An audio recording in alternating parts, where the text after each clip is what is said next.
Ya, pemirsa, Barreskrim Polri ini telah mengumumkan bagaimana hasil dari tes DNA yang kemudian dijalani oleh mantan Gubernur Jawa Barat Ridwan Kamil, Lisa Mariana, dan juga anak dari Lisa Mariana berinisial CA.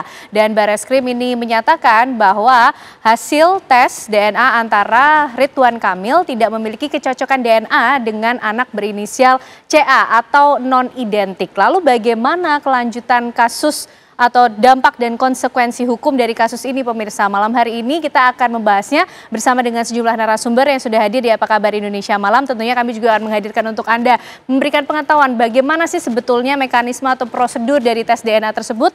Kita sudah kehadiran sejumlah narasumber, ada Kombes Pol Purnawirawan Putut Cahyo Widodo, mantan Kepala Laboratorium DNA DVI Polri. Pak Putut, apa kabar? Selamat malam. Sehat ya Pak ya? Alhamdulillah. Sehat. Baik, alhamdulillah. Dan hadir bersama kita pemirsa pakar hukum pidana dari Universitas Tarumanegara, ada Mas Heri Firmansyah. Selamat malam Mas Heri. Selamat malam. Assalamualaikum. Sehat ya Mas ya? Waalaikumsalam. Alhamdulillah sehat. Dan bergabung melalui sambungan Zoom pemirsa ada penasihat hukum atau kemudian lawyer dari Lisa Mariana, John Boy Nababan. Selamat malam Bang John Boy. Selamat malam.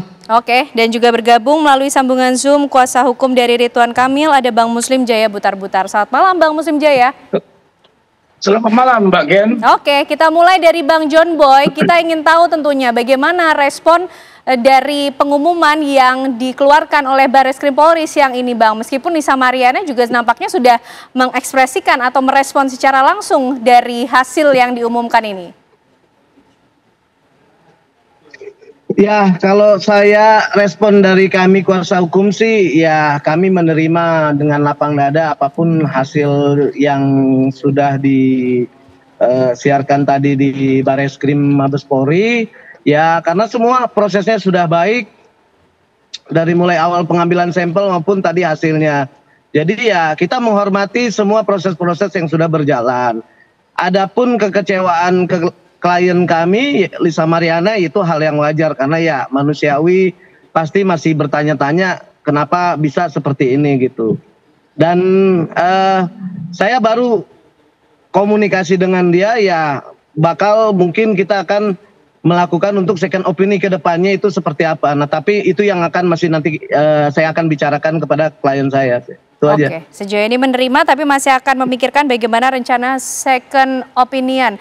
Nah tapi kemudian kekecewaannya ini apa sih Bang John Boy yang terkhusus dari Lisa Mariana dari hasil pengumuman di Barreskrim Polri? Ya namanya seorang ibu mungkin kan ya kecewa, hal yang biasa, manusiawi lah, mungkin masih bingung dan bertanya-tanya kenapa hasilnya seperti ini, kan itu aja. Makanya saya harus pelan-pelan untuk berbicara kepada klien kami untuk lebih jelasnya, karena kan kebetulan pada hari ini pada hasil tadi tidak bisa hadir, hanya saya yang mewakili klien saya. Oke, baik Bang John Boy. Lalu bagaimana dari Ridwan Kamil, Bang Muslim Jaya? Apakah sudah ada tanggapan mengenai pengumuman yang disampaikan Barreskrim? Ya, Mbak, makasih Mbak Ken. Pada prinsipnya Mbak Ken, pelaksanaan tes DNA yang dilakukan oleh Labdokes Mabes Polri, saya kira sekali lagi dilakukan secara profesional, transparan dan objektif, yang memang dihadiri oleh para pihak pada saat itu, kemudian diawasin. Saya kira sudah dilakukan sebagaimana mestinya sesuai SOP ya menurut kami ya.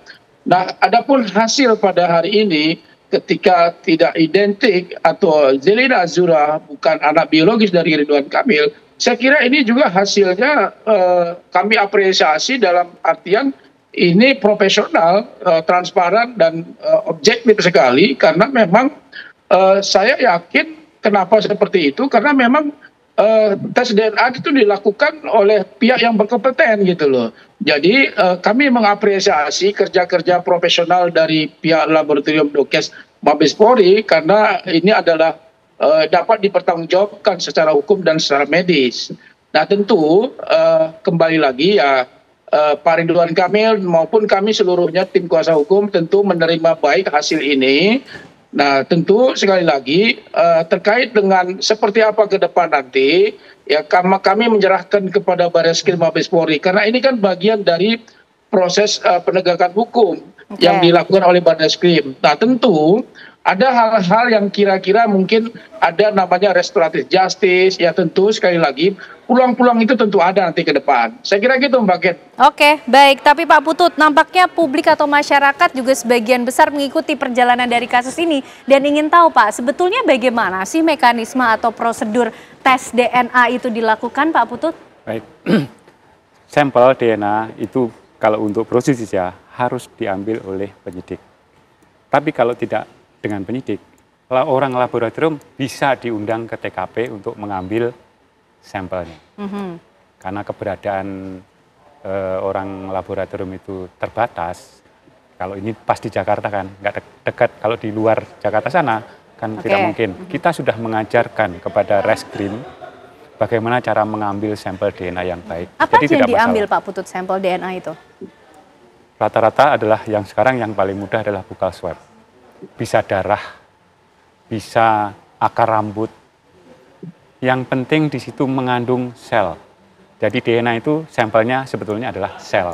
Sel dari mana saja yang mengandung inti itu bisa diperiksa DNA-nya. Oke, nah akurasi dari tes DNA ini seperti apa sih Pak Putut? 99,99% itu 9-nya sampai ke 16. Oke. Ya. Oke. Jadi kemungkinan kesalahannya sangat kecil. Makanya kalau dalam bahasa DNA itu tidak terbantahkan. Mau dibantah sampean bantah, silahkan akan saya cuekin.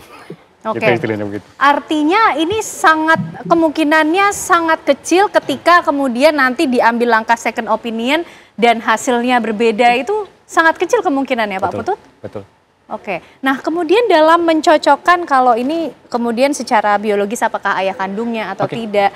Nah itu prosesnya seperti apa sih Pak, standarisasi atau validitasnya ini kan juga publik ingin tahu dari laboratorium yang digunakan. Secara alami, bahwa seorang anak itu mewarisi 50% DNA dari ayah dan sisanya 50% dari DNA ibu. Tidak 50, bukan anaknya. Itu alami. Jadi kalau memang kasus ini ada 50% dari ayah, itu adalah ayah biologis. Tapi kalau tidak 50, misalnya 49,99%, itu bukan ayah. Oke, nah itu faktornya apa saja Pak Putut dalam pemeriksaan sehingga kemudian bisa mengukur sampai presentasenya 50% atau kurang dari 50? Itu ada yang disebut marka. Marka-marka tertentu itu sudah divalidasi oleh forensik internasional. Sehingga kita secara internasional menggunakan marka-marka yang sama. Jadi setiap orang itu mempunyai marka yang sama itu tetapi jenisnya berbeda-beda. Oke, baik. Nah sampai di situ dulu Pak Putut, karena sepertinya prosedurnya panjang ya Pak Putut ya. Tapi Mas Heri, ini sudah diumumkan oleh Barreskrim Polri. Pihak dari Lisa Mariana menyerahkan nanti prosesnya seperti apa di Barreskrim. Tapi kita juga tahu bahwa di Pengadilan Negeri Bandung juga sedang berlangsung. Mas, ini seperti apa nanti jalannya? Iya, tentunya hasil hari ini akan bisa digunakan sebagai pembuktian ya. Dalam gugatan perdata yang diajukan di Bandung, itu kan beban pembuktian pasti ada di penggugat, ya kan? Maka posisi hari ini agak sulit nih bagi si penggugat. To be honest, memang kita nggak bisa sampaikan muter-muter nih apa adanya. Ini akan mempersulit bagi penggugat untuk membuktikan sebaliknya dalil tersebut. Apalagi kalau kita bicara dalam konteks ini saintifik ya. Pembuktian yang melalui metode, alat ukur, dan lain sebagainya sudah teruji, ya agak sulit untuk membuktikan sebaliknya tadi. Maka rasa-rasanya, ya walaupun kita menghormati proses yang berjalan di sana, ya hasilnya akan tidak menguntungkan bagi penggugat begitu. Karena kan harapannya mungkin mengajukan gugatan secara keperdataan kan adalah ganti rugi dan lain sebagainya, ingin mendapatkan sesuatu dari kerugian material Pak RK tadi gitu yang dilakukan, yang awal diduga dilakukan oleh Pak RK. Nah, saya rasa ini akan diangkat nanti dalam materi pembuktian tergugat bahwa hasil per hari ini didasarkan pada sumber yang legitimate begitu ya, ini sudah tidak terbantahkan misalnya. Tapi memang yang menarik adalah dalam konstruksi hukum acara pidana, ini kan kita mau mengkualifikasi tes DNA ini masuk di 184 KUHP itu yang mana? Karena ada 5 alat bukti yang sah. Apakah di keterangan surat, ahli atau petunjuk? Yang menarik di sana menurut saya, karena bicara tentang tes DNA ini kan belum ada aturan rigidnya di situ ya. Apakah dia masuk sebagai prima facie atau dia sebagai katakanlah alat bukti tapi dalam konteks ini adalah sekunder. berarti dia membutuhkan alat bukti yang lain. Jadi tidak berdiri sendiri, walaupun tadi nilai pembuktiannya sempurna. Nah ini harus dipilah-pilih dalam konteks pembuktian menurut saya. Jadi kalau memang argumentasinya ke arah sana akan menarik secara saintifik, keilmuan hukum tadi. Tapi data tadi, ya tadi sudah kita sepakati sulit untuk dibantah. Jadi ini PR berat ya bagi seseorang untuk membuktikan dalil yang secara pengetahuan umum ya penilaiannya maksimal tadi. Kalau kita beri dari 0 sampai 10 ini udah ya kalau kita 10 mungkin melebihi Tuhan ya. 9,999 tadi 16 kata Pak Putut, saya sepakat tadi. 16,9-nya. Jadi agak sulit menurut saya. Oke, lalu bagaimana kemudian nasib dari laporan yang juga dilayangkan oleh Ridwan Kamil terhadap Lisa Mariana? Nanti dijawabnya ya Mas Heri dan juga bapak-bapak yang lainnya. Usai jeda kami kembali untuk Anda.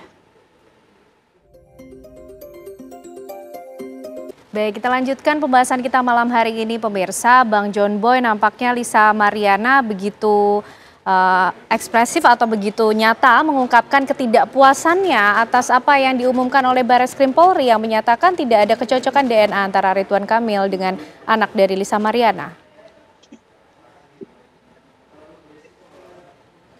Pasti yang seperti saya bilang ya manusiawi lah pasti kalau kekecewaan itu. Itu makanya ya tinggal PR saya nanti coba akan menjelaskan lebih detail sih untuk kekecewaan dia. Karena saya belum bertemu nih dengan klien kami. Oke, tapi sudah adakah sempat dibicarakan Bang mengenai langkah ke depan seperti apa? Karena kan ada juga laporan yang harus dihadapi oleh Lisa Mariana dari Ridwan Kamil di Barreskrim.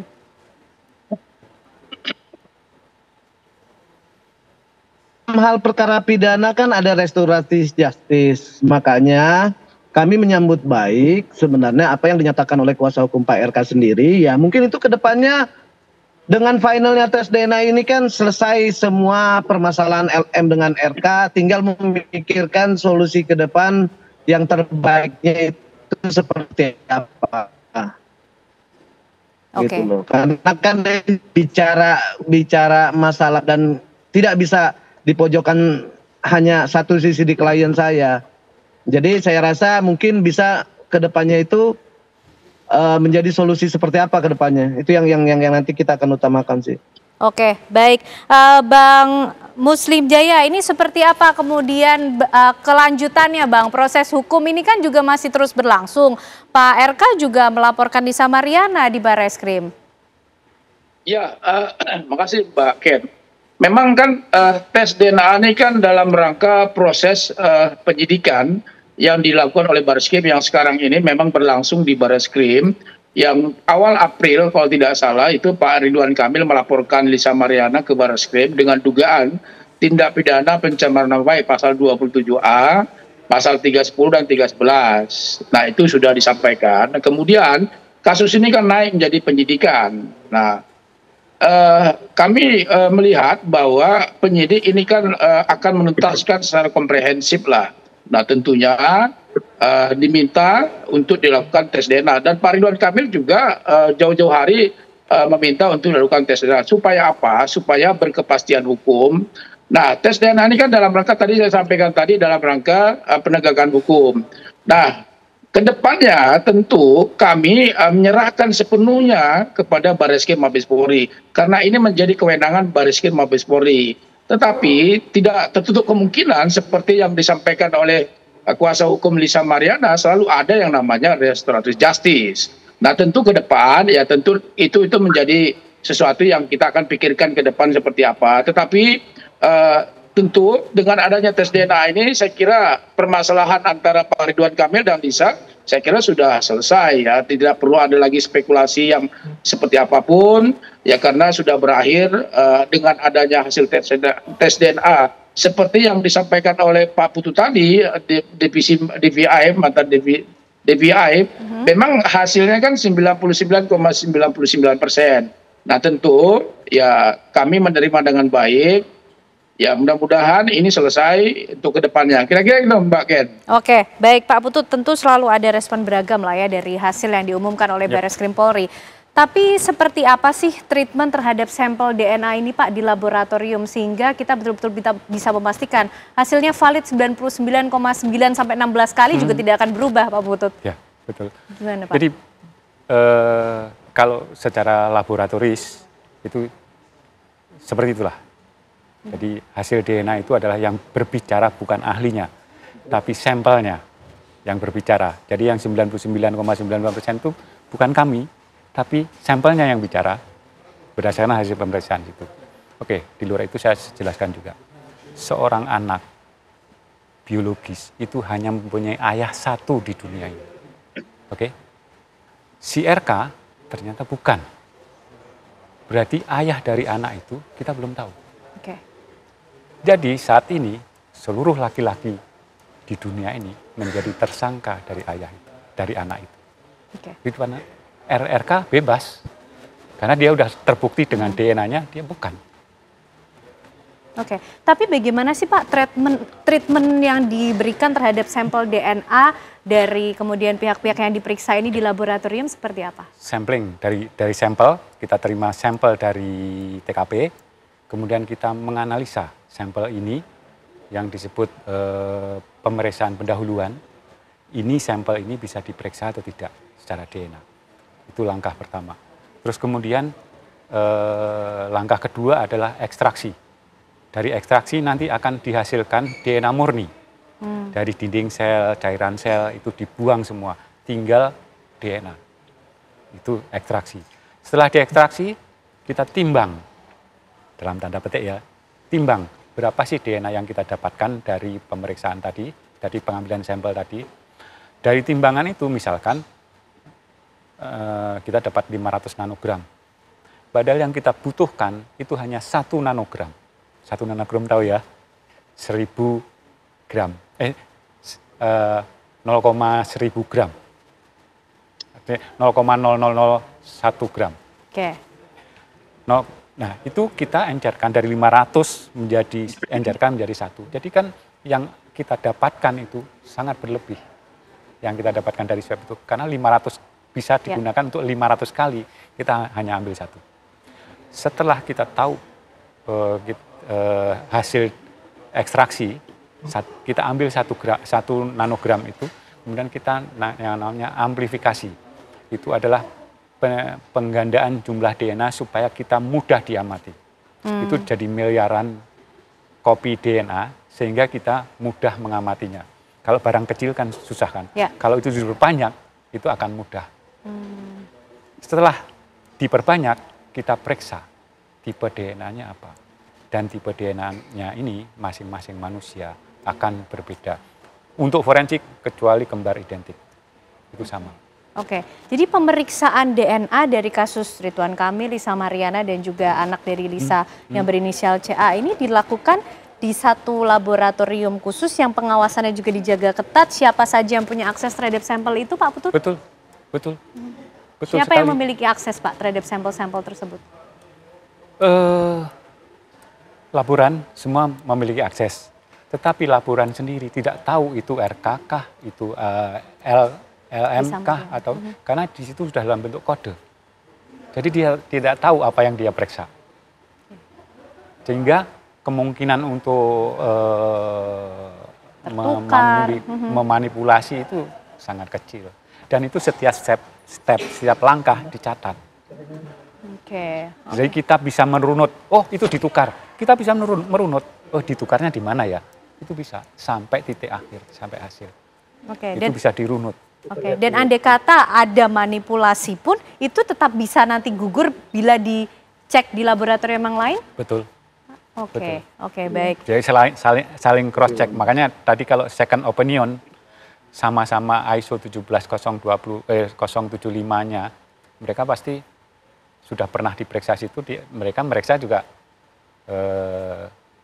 sebetulnya nggak mau ya meriksa karena sudah diperiksa dengan standar yang sama. Oke, baik. Mas Heri, ini kalau kita lagi-lagi lah ya, publik kita ajak belajar tentang kasus hukum dari kasus Ridwan Kamil dan juga Lisa Mariana. Sekarang ada teknologi yang canggih mungkin dalam pemeriksaan tes DNA. Tapi dulu seperti apa Mas? Bagaimana kemudian menghadirkan alat-alat bukti ini ketika kasus-kasus seperti ini kita jumpai, Mas Heri? Iya, saya rasa kalau zaman dulu karena keterbatasan teknologi ya, mungkin masih ya hasilnya ada, tapi mungkin nilai keakuratannya yang mungkin akan dipertanyakan. Tapi semakin berkembang zaman, teknologi semakin canggih, hal-hal itu kan mulai dikikis ya, mulai perlahan prosentase untuk katakanlah errornya ada, tapi makin kecil nilainya. Itu mungkin saya memandangnya dari perkembangan teknologi informasi. Yang pasti dalam pembuktian itu memang adu bukti, Mbak Ken, dan dalam konteksnya bisa berakrobat. Tapi untuk fakta yang semacam ini saya rasa susah sekali untuk berakrobatnya kan. Untuk membuktikan di sampel yang katakanlah genetik molekul yang ada dalam tubuh manusia. Itu bagaimana merekayasanya. Bagaimana kemudian bisa membalikkan fakta yang sebelumnya sudah ada. Ini PR berat tadi yang saya sampaikan. Maka memang ya mau tidak mau ya harus diterima. Karena kalau kita belajar hukum pembuktian sebagai jantung dari kita belajar seninya tadi itu. Ya ini sudah sangat sulit untuk bisa dibalikan tadi, apalagi kalau dia menggunakan standar yang tinggi tadi ya, yang itu sudah diuji. Penggunaan katakanlah alat-alat ini kan juga melalui batu uji, bukan hanya 1-2 perkara, pasti sudah pernah digunakan di perkara yang lain ya Pak Putut ya. Jadi inilah yang menurut saya sebenarnya bisa diajukan, tinggal membantahnya karena ini kadung sudah gugatan perdata yang sudah maju, ya bagaimana caranya. Kalau saya jawab di sini, aduh kuasa hukumnya Mbak LM kan, percuma kan. Beliau kan itu sudah tangan kuasa pasti sudah berpikir untuk bagaimana melakukannya. Yang pasti data fakta hari ini tidak terbantahkan untuk hal itu. Apalagi sudah disiarkan kan, berarti beban moral untuk bisa menyampaikan yang sebenar-benarnya berdasarkan apa yang diketahui. Nah, ini kan ketika dibunyikan berarti kan bisa jadi pendapat ahli nih, keterangan ahli. Nah, pegangnya adalah pedomannya tadi, ketika seorang ahli itu menyampaikan, dia nggak boleh menyampaikan yang sebenarnya di luar dari pengetahuannya dia, atau dia malah mengubah fakta, karena dia hanya bicara tentang pendapatnya tadi. Nah, hasil dari yang sudah diuji sudah keluar, tinggal dibacakan. Menurut saya itu saja, tidak perlu ditambah-tambahi, tidak perlu dikurang-kurangi. Oke, baik. Data dan fakta hari ini sudah disajikan oleh Barreskrim Polri. Laporan dari Ridwan Kamil juga sudah masuk ke Barreskrim. Apakah ini akan menjadi serangan balik bagi Lisa Mariana? Tapi apa pula upaya dan strategi mungkin yang akan dilakukan oleh pihak Lisa Mariana, pemirsa? Usai jeda kami hadirkan jawabannya untuk Anda. Ya, baik pemirsa, kita lanjutkan pembahasan kita malam hari ini mengenai data dan fakta yang sudah diumumkan oleh Barreskrim Polri. Tidak ada kecocokan DNA antara Ridwan Kamil dengan anak dari Lisa Mariana atau non-identik. Bang Muslim Jaya, ke depan ini langkahnya sudah dibicarakan akan seperti apa? Laporan di Barreskrim dari Pak Ridwan Kamil kan sudah masuk. Apa kemudian Bang yang sudah dipikirkan? Ya, pada Barres Mabes Polri, karena memang ini kan tes DNA kan penyidikan yang dilakukan oleh Barreskrim dalam rangka hukum. Tentunya kami ini hasilnya tentu kan akan dan lah gitu.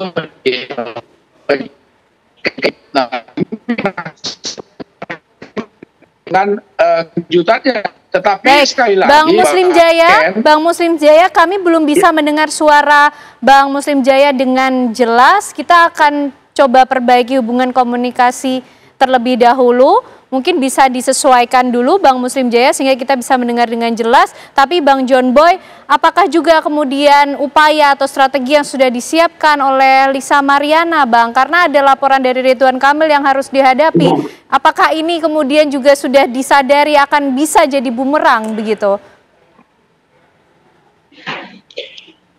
Kalau kami pasti sebagai kuasa hukum ada strategi ke depan untuk pembelaan terhadap klien kami Lisa Mariana. Ya untuk masalah Barreskrim pasti ya kita akan kooperatif kok dari awal pemanggilan saksi sampai terjadi jalannya tes DNA ini kita mengikuti. Strategi ke depan kita pasti ada. Tapi ya kita lebih mengedepankan bagaimana restoratif justice ke depan sih akan lebih baik gitu loh. Karena kan kalau bicara perkara ini kan perkara aib gitu, tidak perlu lagi digembor-gemborkan seperti apa ke depan gitu loh. Biarlah menjadi rahasia mereka berdua.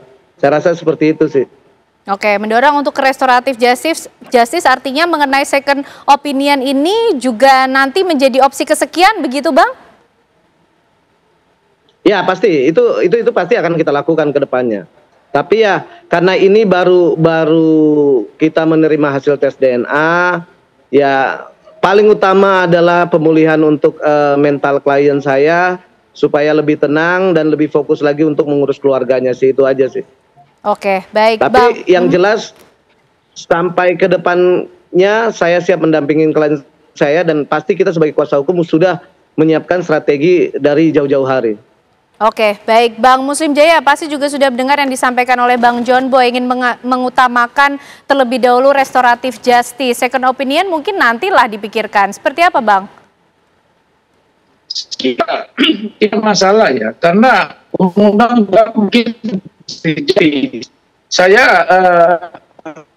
dengan restoratif justice saya nggak masalah. Pak Ridwan Kamil juga kira juga dalam mana untuk karena nanti kan kita akan ke Mabes Polri,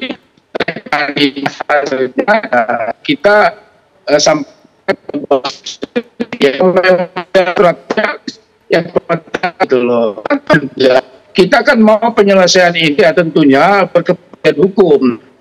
Ada hasil tes DNA. Yang depannya ya lihat nanti seperti apa.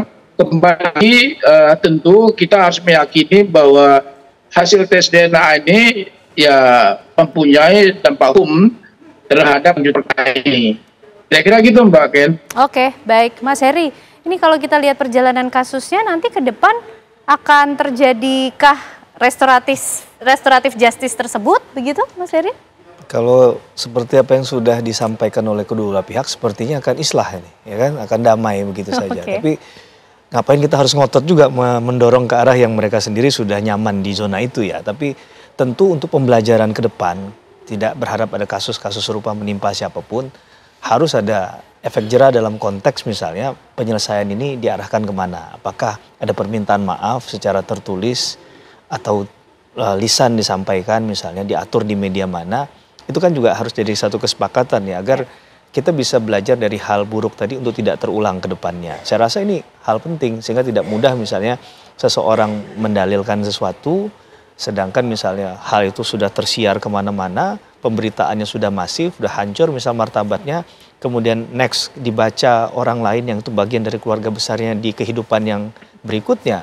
Ini saya tidak bisa membayangkan hancurnya tatanan kehidupan orang itu begitu ya. Saya rasa ini yang menurut saya perlu untuk disisipkan dalam setiap kasus. Saya nggak bicara di kasus RK karena saya lihat rata-rata kedua-duanya sudah ada cahaya ilahi nih. Dua-duanya sudah ingin berdamai dan ingin baik-baik saja. Saya nggak tahu ke depannya seperti apa ya, tapi yang kita tangkap per hari ini itu.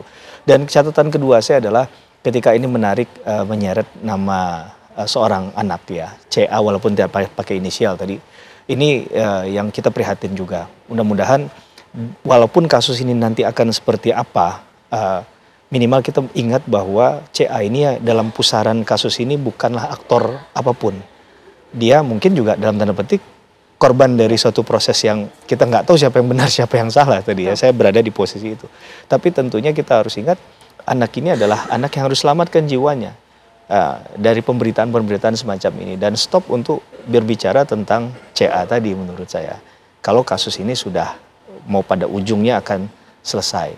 Karena ketika menarik ke anak tadi, ini kan jadi persoalan yang sangat sensitif ya. Apalagi kalau kita berpikir tentang masa depan dia yang mungkin masih cerah ke depannya. Siapa tahu anak tersebut bisa jadi anak yang memimpin bangsa ini ke depan. Kita nggak tahu kan. Jadi menurut saya ini yang harus kita pelajari dalam kasus ini. Jangan tiba-tiba larinya kemana-mana tanpa kita tahu bahwa batasnya ada untuk berkaitan dengan kasus ini. Yang bersoalkan orang tuanya. Yang menyoal ini adalah orang tuanya. Yang saat ini Pak RK tidak terlibat di situ tapi LM begitu kan. Nah, jadi itu yang saya rasa perlu untuk kita garis bawahi, jangan sampai menambah korban baru dalam perkara ini gitu. Oke, baik Pak Putut, tapi ketika nanti ternyata second opinion ini diambil, prosedurnya akan seperti apa sih Pak? Akan di lab mana lagi diujinya? Bisa, di lab di luar negeri itu banyak. Atau kalau di sini di Puslapor. Bisa, kalau yang ini terdekat itu Puslapor. Di luar negeri yang ISO juga banyak. Cuman harus hati-hati memilih laboratoriumnya. Karena database yang digunakan untuk menentukan ketepatan tadi, itu harus menggunakan database populasi orang Indonesia. Kalau RK dan LS itu adalah orang Indonesia, yang digunakan adalah database orang Indonesia. Kalau itu digunakan database orang Amerika, nggak cocok. Harus hati-hati juga memilih laboratorium second opinion. Tapi yang pasti laboratorium yang digunakan di Indonesia ini sudah terstandar ISO, sama kemudian dengan laboratorium. Dan database-nya yang dipakai adalah database orang Indonesia, bahkan ini adalah suku. Suku Sunda. Kalau nggak salah itu kan dua-duanya suku Sunda kan. Ya. Sudah sampai mengerucut populasinya sampai segitu. Tapi kalau misalnya dikirim ke Amerika, apakah dia punya database orang Indonesia? Belum tentu. Itu harus hati-hati. Karena database itu akan memberikan hasil yang sedikit berbeda. Oke, baik. Tapi nanti ujungnya tentu kita tunggu bagaimana kemudian akhir dari kasus ini. Apakah betul ada cahaya ilahi tadi yang disampaikan oleh Mas Heri, berakhir damai semuanya. Tentunya terima kasih Bapak-Bapak untuk perbincangan malam hari ini. Pak Putut, Mas Heri, Bang John Boy, dan juga Bang Muslim Jaya. Terima kasih atas waktunya. Sehat selalu semuanya. Usai jeda pemirsa, Apa Kabar Indonesia Malam masih akan menghadirkan sejumlah informasi dan perbincangan menarik lainnya untuk Anda bersama dengan Vena Kintan. Usai jeda.